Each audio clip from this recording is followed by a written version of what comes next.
Hi, and welcome to today's episode of Women's Health Unwrapped. Today's episode is being brought to you because we are approaching Menopause Awareness Day. So I thought it'd be a brilliant time to have a conversation on all things menopause with a fantastic guest who I know is going to be a burst of brightness, shall we say, when it comes to all things menopause. I'm joined by Sarah Cawood, who is here to talk about her menopause journey and how she's navigating it without the option of HRT. And as it's also Breast Cancer Awareness Month, October's a very busy month for awareness things, two very, very important topics. I thought let's bring breast cancer and menopause together because Sarah's also a breast cancer survivor and she, I think, is an amazing inspiration to so many women when it comes to all things menopause and just being really open, talking about, as I know you're going to hear, anything and everything that is real life and why really being an ambassador for why we need to be open and comfortable sharing some of the challenges that we have and how difficult it is just being a mom and a working woman and of menopausal age and having all of these things to juggle alongside menopause. So welcome to the podcast, Sarah. It's lovely to have you here. Thank you, Nicola. It's a pleasure to be here. Yeah, and as I said, I'm really excited to chat with you because I've met you before, I follow you on Instagram, and so I see a lot of what you're sharing, and it is definitely an inspiration to many women. But just to kick us off, I'd love to find out from you about your most impactful healthy habit that you've got in your toolkit at the moment. Well, I'm terrible for starting habits and then they fall by the wayside when life gets in the way. But I think probably my most impactful one is minimum. That was kind of a two-pronged attack, but it's all around nutrition. So I don't drink as much as I used to. I have tried going sober and I do find it, and I don't mind saying this, I find it really difficult. And I know a lot of people just seem to breeze through it, but I do enjoy a drink. I don't enjoy being drunk, but I like to enjoy a drink socially, or to celebrate somebody at a wedding or to get a little bit even tipsy at a wedding. So that's the first thing that I did after my breast cancer diagnosis is try and cut back on the booze. So I try and limit myself to about 5 units a week. And I think that's made a big difference. And the other thing that I'm really trying to do, although it can be really hard, is overhaul my diet. So I'm trying to avoid ultra processed foods because I think they are the work of the devil. Unfortunately, my kids still eat quite, they will have the odd meal of chicken nuggets and chips because, we're human and we're busy. And sometimes I just have to get food on the table quickly and get something out of the freezer. But by and large, in our house, we try and cook everything from scratch. We're not one of those annoying people that, buys organic meat. We can't afford to. It's really expensive to eat really good organic free range, all of that bullshit. But I definitely try and cook from scratch. So those are the two things that I'm trying to do at the moment. But to be honest, Nicola, if we're talking about healthy habits, you'd spend all of your time doing the healthy thing, wouldn't you? And not actually living your life because you'd be too busy cold water swimming, exercising in the gym, taking the supplements, cooking from scratch. So I think you have to cherry pick what you take and what is easy for you and what you think. It's on a gradient, isn't it? Like, what's the most important thing that will have the biggest impact on my health? And for me, that was nutrition. Yeah, I love that. And that is literally my philosophy and way of working is build a toolkit for you and know that we can't do everything. And I always use the example of Beyonce and say, even with her army of staff, I bet there's things she still wants to fit into our life and do and, help her to feel better. We're all human and we can only do what we do. And I love what you said about the food and organic and so on, because I've had people on my guest talking, specifically around that topic and similar things like connected about heart health and brain health. And I always say, that's kind of like the optimal thing you could do, especially with your diet when it comes to quality of meat and organic fruit and veg. But we've got to be realistic that not everyone can afford it. I can't afford to buy that either. So, I'm happy that I'm getting a lot of diversity with fruit, veg, plants and so on, because I want to eat from scratch and eat whole healthy foods, but I can't afford to buy organic, and I'm quite happy with that. So yeah, it's picking what you need the most to get the most like return for your buck, so to speak, Yeah. isn't it? Mm-hmm.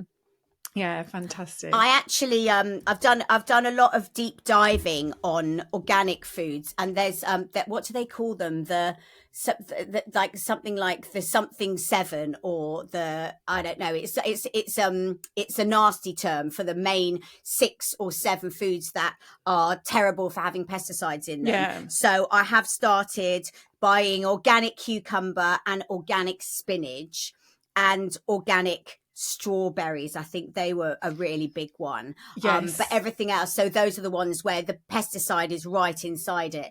And I'll make an exception for those. Unfortunately, we are a family of real meat eaters, and I buy all my meat from Lidl. That's where we shop, because it's one of the really reasonable supermarkets, and we don't have an enormous, my husband is our main breadwinner, and what I bring in is the fun money.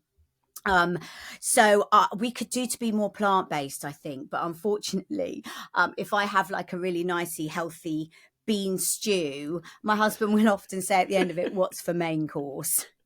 Yeah. My husband's the same. He's such a meat eater. Yeah. I do. My daughter's pescatarian, and I do a lot of bean stews and chickpea curries and things like that. And Kev will eat it and then go, "Yeah, it was lovely, but could have done with a steak or with a chicken, something on the side to make it a meal." Yeah. So let's dive into a bit of your story then, Sarah, to lead into where you are now with menopause. So right now you're 52, are you? Yeah. And so are you in the depths 52, of perimenopause? Yeah.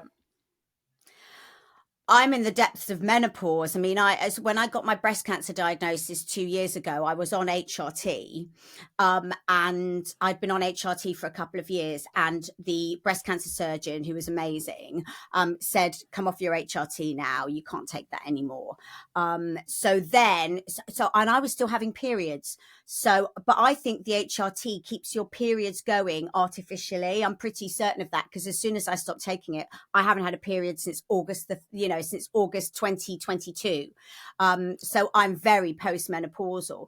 But unfortunately, because I had a hormone receptor positive breast cancer, I have to take what's called an aromatase inhibitor. And what they do is they remove any estrogen that's still floating around in your system, because you still do have occurring estrogen in your body even when you're postmenopausal. It does things like oil your joints, and it helps with brain function and stuff like that. So because I'm on this drug that removes even those residual bits of estrogen, it means that my menopause symptoms, which probably would have gone by now if I didn't have if I wasn't on those drugs, which I have to take for another 3 years, but it does mean that I still do have menopause symptoms, even though I don't have periods. So the worst ones really are hot flushes. I'm getting those under control slowly. I take a sage supplement, and the night sweats. And the other thing that I've found, which actually I think you told me in my DMs, you were like, "Could you be?" And I think menopausal onset ADHD, because I literally cannot, I've obviously, we're all busy anyway, but I drop balls all the time, and it causes so many rows at home. But I'm convinced that it's some sort of mild ADHD that's been brought on by my menopause, or maybe I always had a low level of ADHD and now it's under the magnifying glass, so to speak. So that's where I'm at with my menopause right now. But I've just started taking a supplement which I was not given. Shall I name it? Because I think it's really good. I'm so easily influenced on Instagram, and it popped up in my feed, and it's called Age Mate, and it's a biohacking thing, I think, and it's got MNM in it, which is this new supplement everyone's talking about, and L-theanine, and I've been taking it for about 3 or 4 days, and I mean, it's a game changer. Oh, interesting. Yeah, it's really good. I think it's one of these and I've had to be careful. It's funny because I bought MNM. That's really hard to say fast. I bought that and L-theanine, and I was taking them as standalone, but that's in this drink that you have first thing in the morning, and it doesn't break a fast because I tried intermittent fasting. I have a dirty fast, so I have a cup of tea or a cup of coffee, but I don't eat anything till after lunch. But that seems to be really helping with the brain fog and the energy levels. So watch this space. But they didn't pay me. I mean, I bought it, but I love to share a success story with my menopausal midlife tribe because we are all struggling so much. And I know we all spend so much money on supplements. So I'm keen to just condense it into, so I take cranberry extract because apparently I have low kidney function. Oh God, that got found on a recent blood test, quite by the by.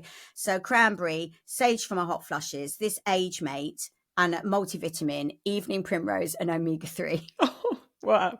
Yeah. And obviously this week when we're recording this, it was the Panorama programme about the menopause industry. And I did really want them to dive into so much more about how many supplements are on the market and what's being pushed, like literally pedal push to women, because I hear women talk about how much they're spending on supplements, and sometimes it's like 70 quid a month, sometimes more. Oh, and the rest, Nicola, and the rest, They can be really expensive. And I love the Zoe Nutrition and Science podcast. They've done lots of research onto it, but there's very little research overall really on supplements, full stop, not just menopause supplements. But yeah, I think some of it's got to be individual choice, and know that there's not necessarily the science-backed proof that it works. But if you feel it works, and maybe some of that's a little bit of the what do you call it? The placebo effect. Yeah, but if it's so, keep me posted on that age mate one, because I've definitely heard about the MMN and lithium with Liz Earle. Oh, how do you say it? I don't know. I might be saying it wrong. I say L-theanine. No, actually, I think that's right. L-theanine. I've definitely heard Liz Earle talk, and she does a lot of research. She only endorses things that she's researched and so on. But yeah, the MMN, I've heard a scientist, I can't remember if it was her podcast or someone else is talking about it in a lot of depth, and that was really interesting. And so yeah, I think it's finding what works for you, and so for you, I know you've tried different things, haven't, like different supplements and ditched them, but then it's also the lifestyle, isn't it? And you've been quite open sharing about that juggle of fit and exercising, like doing the journaling, the meditation. So like, what else do you bring in, and what have you found just doesn't work for you? Just before we move on to that, I just want to quickly say to anybody, if there are breast cancer survivors listening, you do need to check with your supplements that they don't interact with the aromatase inhibitors. So I always do check. I do a deep dive on whatever I'm taking. As far as I'm aware, the stuff I'm taking is all fine. But if in doubt, speak to your oncologist. Yeah.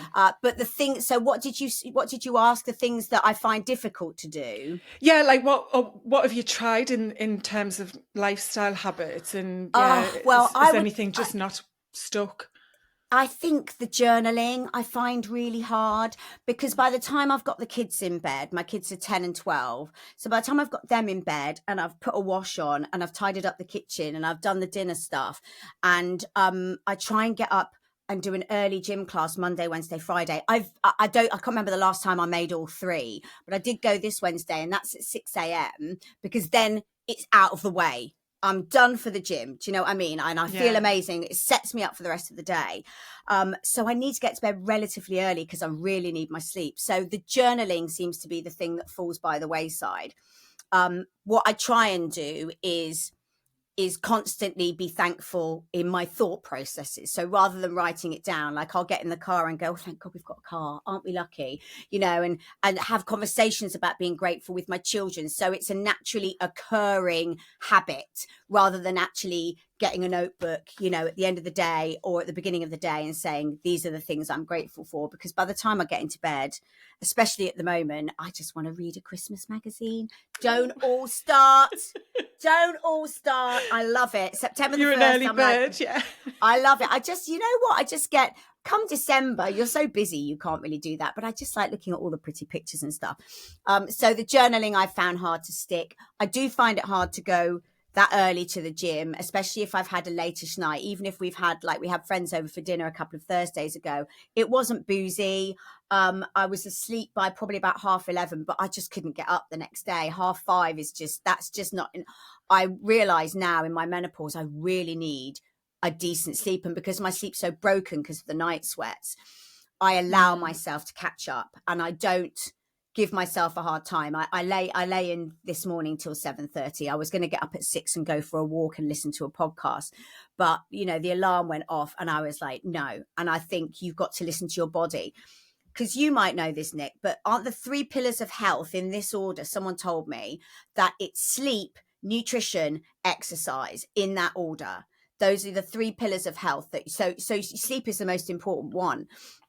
So I'm trying to make sure I have good sleep hygiene. But there's no denying the fact that when I do that early workout, I never have a bad day. Yeah. It just sets me up. I'm just pumped and ready to go. Yeah. So those 3 of my 5 pillars, I also have stress and mindset. You see, perfect. Yeah. And I think whoever you talk to, if they're an expert in nutrition, exercise, sleep, they're going to say theirs. But I think the movement one is definitely so important. As humans, we're definitely seeing big changes to our health negatively because of the lack of movement in our life. As you touched on, ultra processed foods, and since they've come in the 1960s to 70s, has massively changed our health for the worse. But sleep is so important, and I think that's a really good message, because sometimes people do ask me about, how do you fit things in? Like, how do you be healthy? How have you got time? And does it not like knacker you to have to do all of that stuff? And I'm really honest and say, like, habits are about becoming a part of who you are. So you're not having to force them. It becomes like you and your identity. So you're someone who likes to go out for walks, who goes to the gym and exercise, or does a class, or, gets to bed and reads a book to unwind. And see, those things fit in. But you've also got to be very intentional about not making things take over your life, so you don't have time for rest and sleep, because we do need that sleep. And so many menopausal women struggle with sleep for lots of different reasons, but it's really then impacting their stress. It impacts their ability to move and motivation, energy. It all has that knock-on effect, doesn't it? So I think when you listen to yourself, and do you feel like that's something which has changed since you've had breast cancer, that you've become more in sync with your body? Definitely. But also I've really noticed I need more sleep.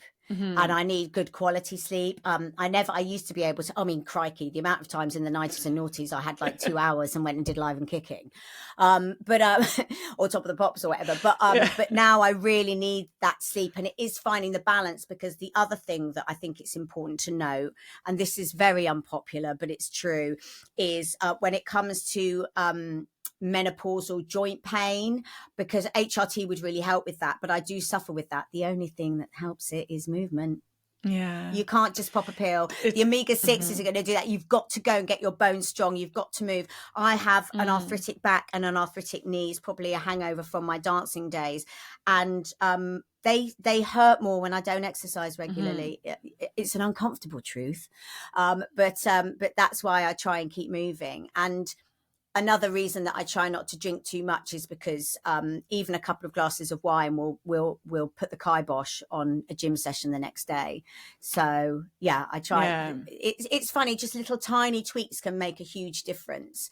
But also, I started about 2 weeks ago. I had to have a word with myself, because I was starting to really hate on myself if I didn't go to the gym when I'd said I would. If I had a glass of wine and I said I wasn't going to. Like, I had 2 glasses of wine. I was doing a film for BBC Morning Live last week. I was in a beautiful little pub hotel on my own for the night, and I had some food and a couple of glasses of wine, and I was loving life. And then the next day I was like, I should have had those wines. I had 2 glasses of wine. And I haven't done a presenting job for like nearly 20 years. So it was a special occasion. And I think it's about finding the balance between living your life and Mm-hmm. doing the things you enjoy, even if they're impacting, would impact on your health, to also doing the healthy things. So Yeah. I don't live a monk-like life.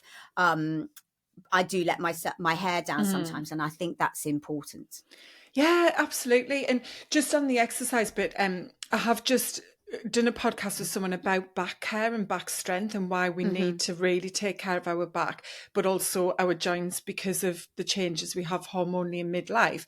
And you're right, it is so important to move. I've had back problems for a year and have tried to keep moving. At times the pain was so bad that I struggled even to walk, but I missed that movement because for me, movement helps my mental health so much. Yeah, but it does, as you absolutely. say, like I've had been and had some injections and the consultant and then the physio have said, yeah, you have to keep moving.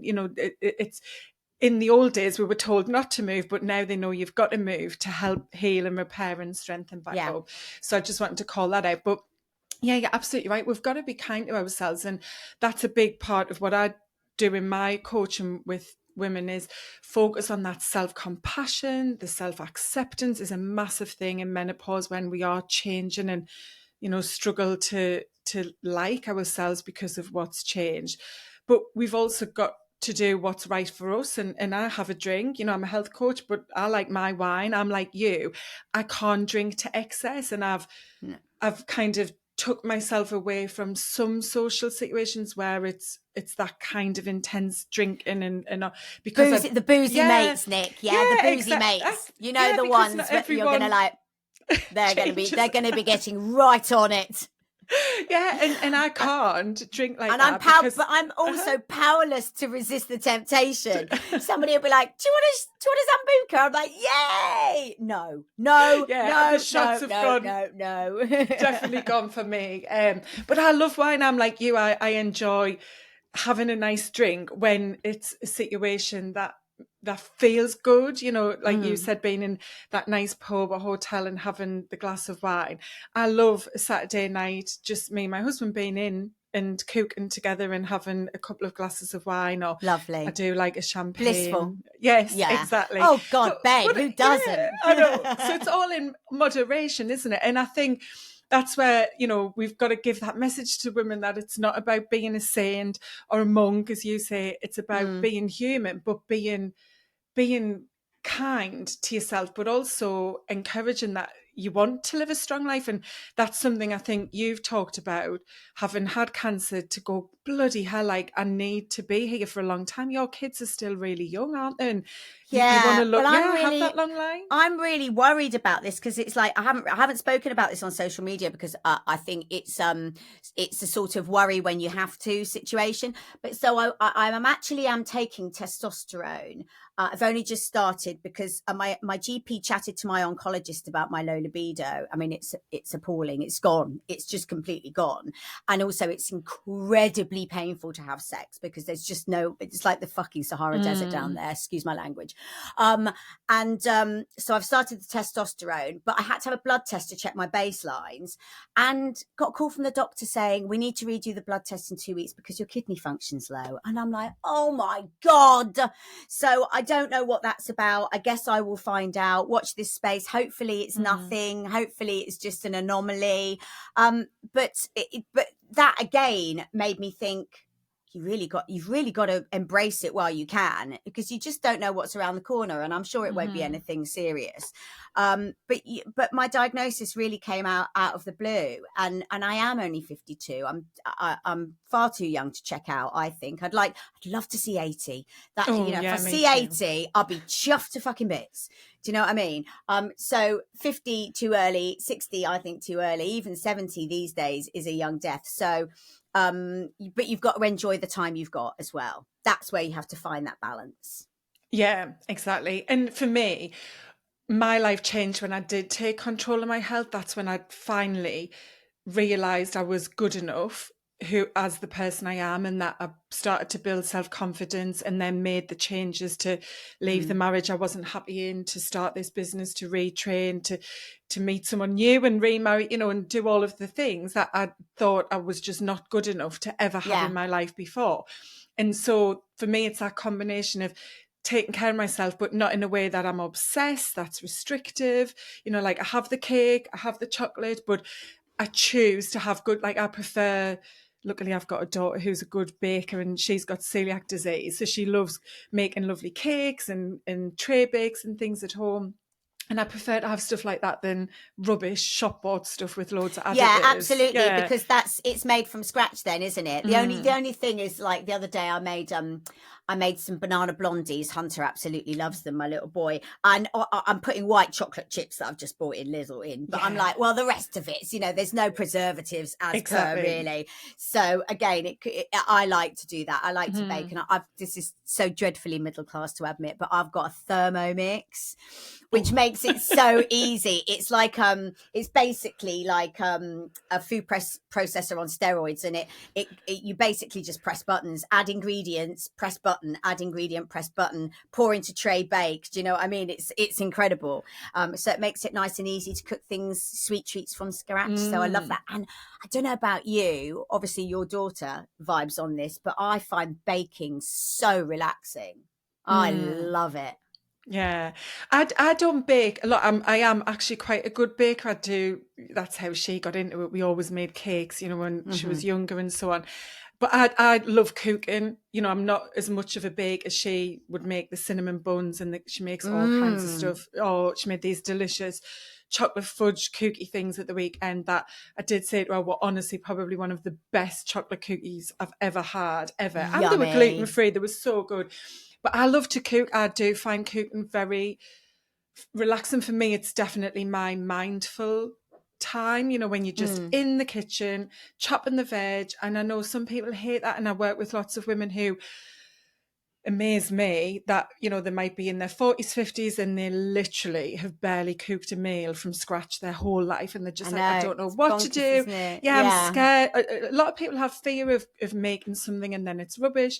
But I love it. I just love, I do love nice food. And so I've always enjoyed creating nice food, because sometimes I eat out and then go, well, that's a bit rubbish and I've paid all that money. I'd rather, you know, make it at home. Myself, at home. So I think, again, it's like finding what you enjoy and making that like part of the pleasure and that the happiness and joy that you have, and also then knowing that it's helping you to be healthy, because you feel that joy when you're doing it, and you potentially, you know, moving your body or eating healthier or whatever it might be. So I just wanted to kind of touch on, you mentioned about sex, and I know you talk about this or have shared. This is something that for many women, it's an embarrassing topic. I think it's also never been understood, and it's only just starting to come to the forefront of being a big part of menopause for many women. That dry vagina, painful sex, recurrent UTIs, there's like lots of things down there that can happen and really impact our happiness. Do you feel as though like you've had support to be informed about that and to help you with what options there were? I have, actually. I'm quite lucky. Like, our doctor's surgery is incredible. And I've had this one doctor who's actually a locum there. So he's not, but he has always sort of looked after me. I had a bowel obstruction 8 years ago, and he looked after me after that.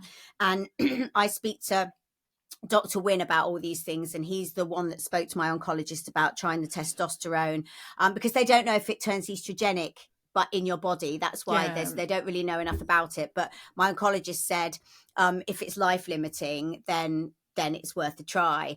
But yeah, it's a nightmare. And it was only when I've kind of said publicly, because I'm just such an oversharer.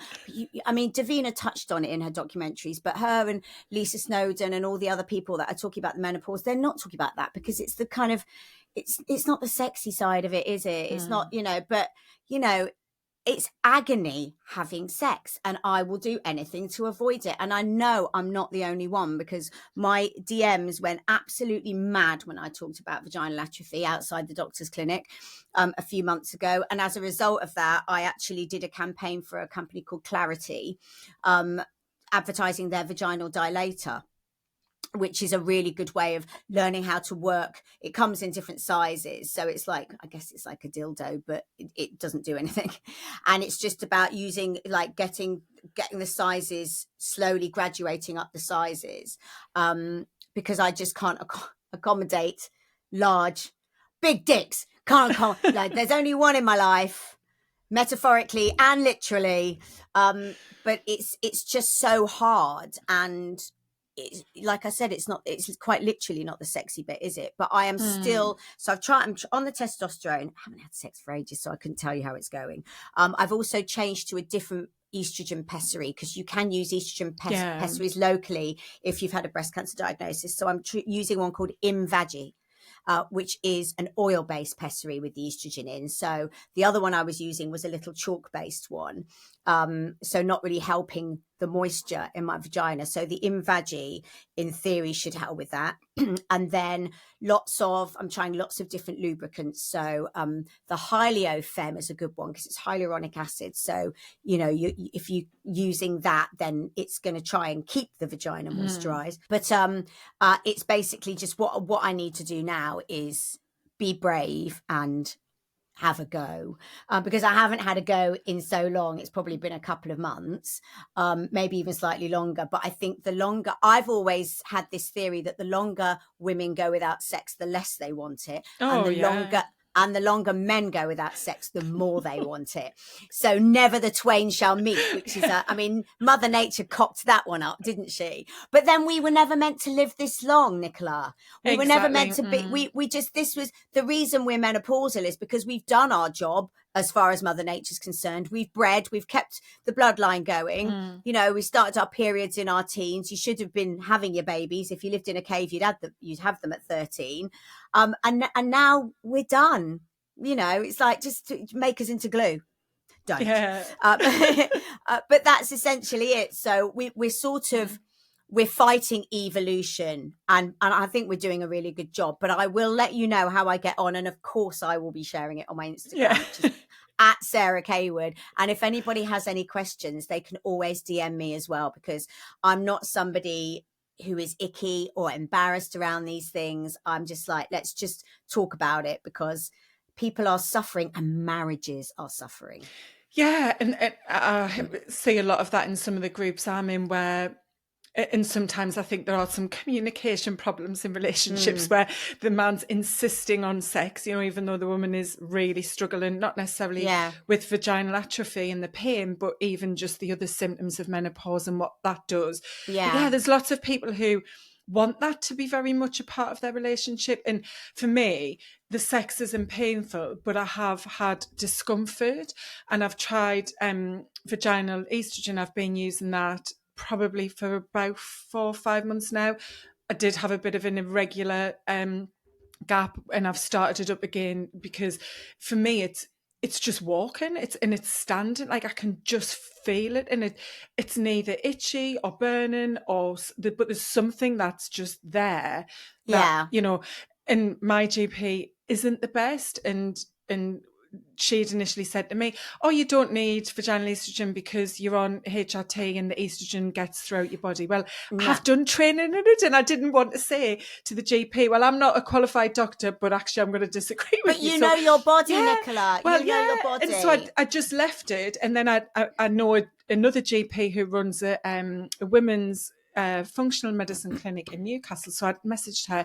She was like, oh my God, that is so wrong. And I said, well, I know. And she said, I hope you told her. I said, well, no, because I was embarrassed when she's the position of authority. And that's what a lot of women feel as well, and I've got that knowledge, and a lot don't, but I still couldn't say it. Anyway, I ended up speaking to one of the nurse practitioners and got it, because I did research, and I was like, well, everyone says, the estrogen you take through HRT even transdermal often isn't having any impact on your vulva or vagina. So, vaginal estrogen can absolutely be added in as well. I get cracks in my vulva, like where it's so dry. But I just Googled it while you were chatting just then, because there's this really, where you said you get discomfort walking. You can get it on Amazon, but it's called Natural Vulva Balm, and it's really soothing. It's like a Vaseline, but for your vulva, and it's really moisturizing. And it doesn't matter if a little bit goes inside your vagina. There's another one there, Medicine Mama Vulva Balm, but that's a lot more expensive. But this little tin is literally, it's about the size of it. It's like a tin of Vaseline, same size, but it's good to have in your handbag. Oh yeah, because if you are uncomfortable walking, or you get that kind of friction sensation, which isn't nice, or as my friend Louise, who recommended that to me, she said that sometimes it feels like the beginnings of a UTI or thrush, and it's not. It's just the whole reproductive system is just dried out. So that's a strong recommend on that. And it's it's $12.99 on Amazon. So I'll give that a go. Thanks. There you go. It's just vulva. It's just called Vulva Balm. And I think that's what, like, a lot of women don't realize, and they don't realize, like, the UTIs, water infection, bladder infections can all be part of that. We've got a microbiome in our vagina, which again, whoever taught us that, we've got to keep it right. But also products that you use are really important, like, for lots of reasons. Everyone, this impacts everyone, but now especially us, because they can dysregulate hormones as well. And if you're putting soaps right around your bits and getting up there, that's going to disrupt the microbiome as well, and so on. So it's not just about the sex, but it's about being comfortable as well. Vaginal health, really, isn't it? Yeah, exactly. It's like having a healthy vagina. Yes. So I'm going to move from vagina to your face now, because I just wanted to touch on with you about skin, because I love skincare as well. I do some stuff for Temple Spa, your Simon Orion, and Beauty Beyond, isn't it? It's the collective, the club is Beyond Beauty Club, Beyond and we're not. Beauty Club. Yeah, so it's a direct sales company, but the reason it's called Beyond Beauty Club is because Simon Orion MD is our first brand. So we're going to have other brands underneath that umbrella, which is quite exciting. But yeah, it's a new beauty brand. So Temple Spa is all completely natural, which, if that's some people, that's what they want. Simon's does have really active ingredients in, so those sort of, so it's super effective. They call it cosmeceutical grade, I think. And I have been with the company since before it launched, because I followed a friend into it, and I think the products are really really good. I really rate them. They're sort of, they're not as cheap as Temple Spa or Tropic, which are both great skincare ranges. They're slightly more expensive because of the cosmeceutical angle, but they seem really effective. And I never had, please don't shoot me down, Nicola, because you will. I never had a routine before. And did you know only 23% of women do have a skincare routine? I just can't believe it. And actually, Cleanse, Tone, Moisturize, you can go and get cheap cleanse, tone and moisturizer from Superdrug, and if you do it morning and night, your skin will be better. You don't have to use the expensive stuff, but that's where all the active ingredients are. And it's funny, because I'm on Riverside, I'm on this podcast to you now, and I'm looking at my face, and I feel like I'm aging, but actually that's what we've got to be comfortable about, I think, as women, is the lines and the wrinkles. What I want to do at the same time is have a glow. So have a healthy glow. So drink enough water, use half decent skincare. I'd love to like the brightening booster I use is sorting out my pigmentation. It's not gone, but it's definitely fading. And just try and relax because I've got friends who just have too much filler. Yeah. And it's like, stop it. Stop filling your face with things, and just get your skin healthy. Just get a healthy glow, and just be putting good stuff on it, and make sure you always take your makeup off, and please don't use bloody makeup wipes. Oh no, I know. Stop it. Just stop it. I wanted to touch on that, because women generally are very, I don't want to say obsessed, but conscientious and aware of their skin and how they look. That's the world we live in for most of us anyway. And I think having that skincare ritual is such a positive thing to do for yourself, like to help you feel good. It's a habit. Oh, it's Like, yeah. lovely. Isn't it And lovely? Like the end of oh, I the love night. it. So I'm like, all of Andy's stuff is in our room because we haven't got much storage in our bedroom. And so all my stuff is in the spare room. So the only thing I don't do in the spare room is sleep, but I get dressed in there. I do my face in there. So Andy's reading next door and I put like some yoga music on and I just do my bits. And then while I'm waiting for my boosters to settle before I put my moisturizer on, because Simon says you have to let them soak in, like otherwise moisturizer dilutes them. So give it 5 to 10 minutes. While I'm doing that, I read a little magazine and I get undressed and brush my teeth. Oh my goodness, it's literally like my mini 10-minute spa. I love it. It's my time. And that helps you to unwind as well for sleep. It's all Yeah. part of that bedtime routine and sleep hygiene you mentioned. But I think to have that glow, and you share a lot on your Instagram of your face with no makeup on. I often go on without any makeup, and I love that you focus on that glow and just having good skin, because Yeah. we're all going to age. But I think if you age with healthy skin, it's not about not necessarily having the lines and wrinkles, but it's about just having that glow. And your skin is your biggest organ, isn't it? It's the biggest Yeah, part of our body. absolutely. Yeah, so we've got to look after it. And the products are one thing, but everything else adds to your skin. I get lots of friends asking me, oh, what can I do? I've got these spots, or I keep getting this flare up. And I always say, what's your diet What's like? your That's a, diet? yeah, and do you Yeah, drink enough water? And they're exactly. like, well, I thought you were going to tell me which moisturizer to use. And it's like, No, you no, you can't. I know, mean, it's your it's gut. Yeah. literally you've got to it's pillars, isn't it? So you've got your skincare as one part of the triangle, then you've got water as another one, and then you've got food, nutrition, what you're putting in yourself. And I think that triangle is really important. You can't expect just to shove something on your face and have it fix the problem, because obviously it just can't. I don't drink as much water as I should probably.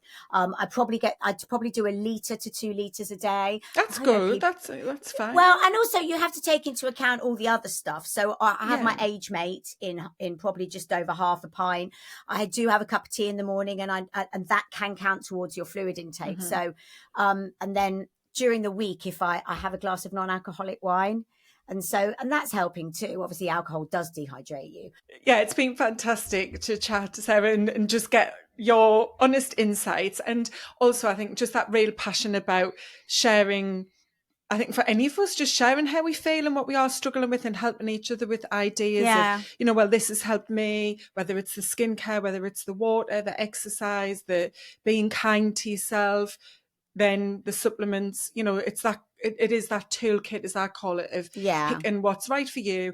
And I compare it to a box of chocolates, which when I do this in a workshop, especially in corporate teams, people love it, because I'm like, yes, you can be healthy and have chocolates, but I say it's like your favorite box of chocolates. You're always going to take your favorites out first, which for me are like the pralines, the nutty ones, and Yeah. you'll work your way through and leave the ones that, toffees. I never have the toffees or the Turkish Yeah. delights. So it's the same thing, like build your toolkit with, like we said earlier, the habits that are going to give you the most return for having those part of your Yeah. life, and And just blending also, it. I think I got into trouble on Instagram recently. I don't really get trolled, but I got this one woman. I popped into her feed, so she didn't follow me.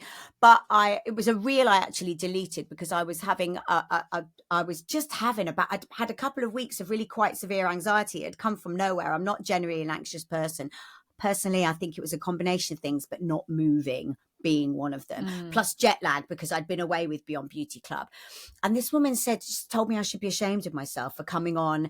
And apparently I didn't reply to all the comments. I only replied to a few, but that's because I was kind of rushing. And to sit and reply to every comment, if you get a lot of views on a reel, is really time consuming. So I try and read them all. But sometimes I do post and ghost, because we're only human, and I get something, a child needs me or something. Anyway, this woman had a real go at me. And I just thought to myself, maybe I need to stop going on Instagram if I'm feeling miserable. And I thought, no, I'm not going to do that, because it's part of my authenticity, but also I want women to know that we're all human and we all have good days, we'll have bad days, and my inbox is always open, and that, you know, I haven't got it nailed, nobody's got it nailed, and I will share when I'm having a bad day or a bad time or I'm feeling sad, because that's all part of the human condition, and I'm not going to stop sharing that, and I won't be ashamed of myself. Yeah, So I just said it. To kind of wrap us up, I'd love for you to give 3 simple tips to a woman listening who might be struggling with, you know, all of the midlife menopause change that are going on. What would be those 3 things you would suggest to get started with to start to build better health? Number 1, be kind to yourself. Be kind to yourself, ladies. We're so hard on ourselves. Life is busy, it's frantic, it's stressful. Be kind to yourself. The second one, breathe. Especially when I'm doing the school runs, sometimes I turn off the radio and I just do some nice, slow, nasal, deep breathing just to regulate, especially if I've been on the go all day, not necessarily stressed, but just busy, frenetic, just to get that. It's the vagus nerve, isn't it? You probably know more about this than me. So be kind to yourself, breathe. And I think the third one would have to be move, which is something I'm not practicing what I preach, but I would say, if you can, even if it's just walking, like walk, don't run, because impact exercise is no good for the menopausal ladies out there, unless that's your thing and you really want to do it. But just get out there and have a walk. Just, you know, couple of Ks, you know, that's all you need. Those would be my 3 things if you had to cherry pick anything at all. And those 3 are all really easy to implement into your life as well. They are, absolutely, yeah. It just takes that like intention to begin with, like, I am going to be kind, noticing when you're not speaking like that, because most of us have that natural default of criticism, you know, we attack ourselves, the inner critic, speak to ourselves like we're absolutely a piece of you know what, you know, and would never speak to a friend like that. So yeah, just noticing things like planning when you're going to have a walk. And for me, I do what I call my commute to work walk. So I work from home, but I go out, and even if it's just 10 minutes, when my daughter was at school, she's just started college, but when she was at school, sometimes it would be less than 10 minutes, because I'd say, I'm just nipping out before I take you to school. And I'd literally, you know, just walk around the block a couple of times and that was it. But just that movement to get going. And as you said, doing the first thing on a morning definitely sets your day up much better, doesn't it? And sometimes you can watch the sunrise. I mean, the nights are drawing. I'm never up that early.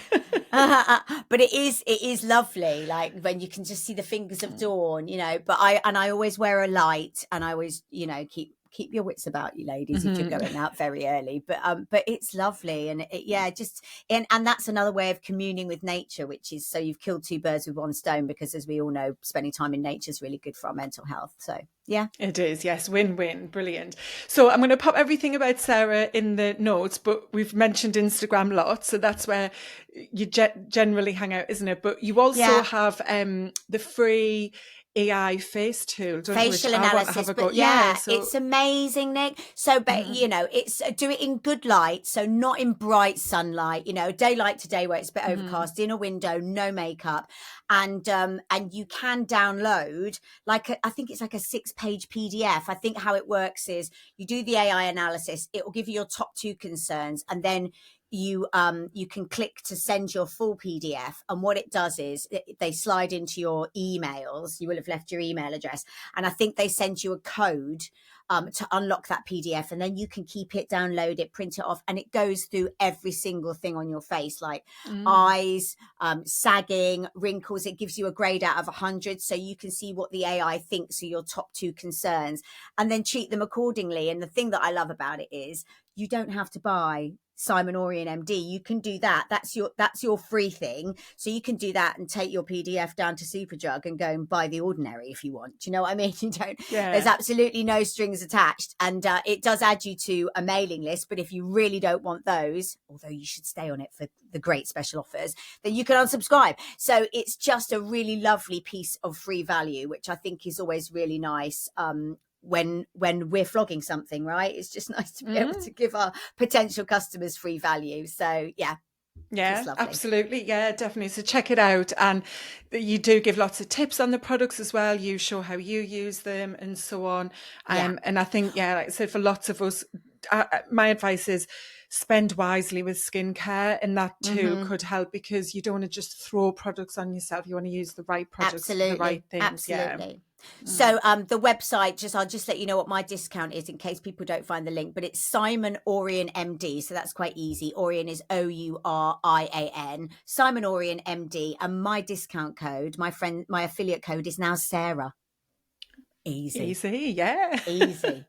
Easy I'll pop the peasy. link in the notes anyway, so that people can take a look. Yes. Thanks, Nick. No, thank you. I've really appreciated you taking the time and just chatting like this. It's been brilliant. Really enjoyed. No, it's absolutely my pleasure. I knew you would be full of brightness and energy, as I said at the start. Oh, thank you for inviting me. I really appreciate it. You're welcome. Take care, my love. You too. Thank you so much for joining today. If you've enjoyed the podcast, please remember to hit subscribe so you never miss an episode. It would be massively appreciated if you could leave a rating and review to help other women discover the podcast and build their own healthy, happy life. If you're struggling with the changes perimenopause is bringing your way and you're ready to reclaim your vitality, to embrace this new chapter of your life with confidence and joy, then why not download our free guide, 10 Ways to Feel Good Again, your perimenopausal revival guide. Inside, you'll get 10 proven ways to enhance your well-being and rediscover the joy of living life to the fullest. And we all want to live a great life, don't we? So download your free guide now at lifenowcoaching.uk/feel good again. The link is in the show notes. You can follow Life Now Coaching on Instagram and LinkedIn, and visit our website at lifenow.uk. All of the links are in the show description. I really hope you've enjoyed today's topic and conversation, and can't wait to have you back again next week for more tips on living healthy and happy right now. Take care.